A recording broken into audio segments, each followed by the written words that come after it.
नमस्कार दोस्तों। नेता विपक्ष राहुल गांधी ने हरियाणा की मतदाता सूची में बड़े पैमाने पर फर्जीवाड़ा होने का चौंकाने वाला दावा किया है।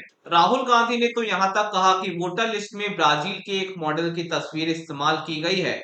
राहुल गांधी ने एक प्रेस कॉन्फ्रेंस में जो खुलासा किया, उसने न केवल हरियाणा बल्कि पूरे देश को चौंका दिया है। उन्होंने दावा किया है कि हरियाणा की वोटर लिस्ट में ब्राजील की एक मॉडल की तस्वीर मिली है। ये आपको बता सकता हूं, कभी इसका नाम सीमा, कभी स्वीटी, कभी सरस्वती। 22 बार हरियाणा के युवा, अच्छी तरह सुनिए, 22 बार 10 बूथ में इसको वोट देने का मौका मिलता है। 22 बार 10 बूथ में राय असेंबली में वोटर लिस्ट पे है। कहां की है? ब्राजील की है। हरियाणा की नहीं है, हिंदुस्तान की नहीं है, ब्राजील की है, मॉडल है। सबसे चौंकाने वाली बात यह है कि यह एक साधारण गलती नहीं है। राहुल गांधी के अनुसार इस एक ही मॉडल की तस्वीर को 10 अलग-अलग बूथों में 22 बार वोट देने का मौका मिलता है। यानी एक ही चेहरा 22 अलग-अलग नाम और पहचान के साथ मतदाता सूची में दर्ज है। राहुल गांधी ने साफ कहा है कि ये किसी बूथ लेवल ऑफिसर का काम नहीं है। ये इतने बड़े पैमाने का फर्जीवाड़ा है कि ये फर्जी डेटा सीधे केंद्र से डेटाबेस में डाला गया है। राहुल गांधी का आरोप है कि ये डेटाबेस में छेड़छाड़ करके सुनियोजित तरीके से चुनाव परिणाम को प्रभावित करने की कोशिश की गई है। ब्राजीलियन मॉडल की तस्वीर केवल एक उदाहरण है। राहुल गांधी का आरोप है कि यह एक सिस्टमैटिक घोटाला है,